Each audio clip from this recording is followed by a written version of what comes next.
helping him out. I think. I bet. It's better than the injections, but he can't really do the can't get in there anyway anymore because Yeah, there's no joint tight. space. Yeah. Mm-hmm. So.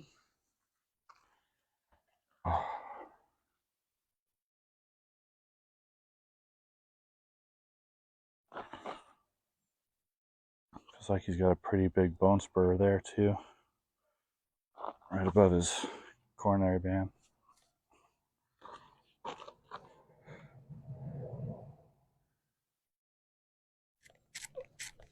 Mm-hmm.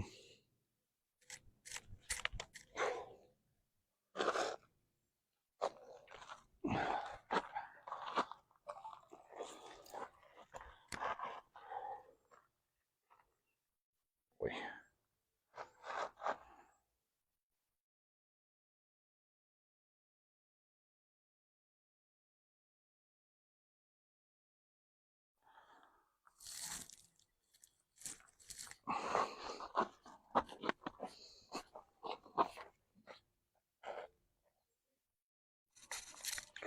Good boy.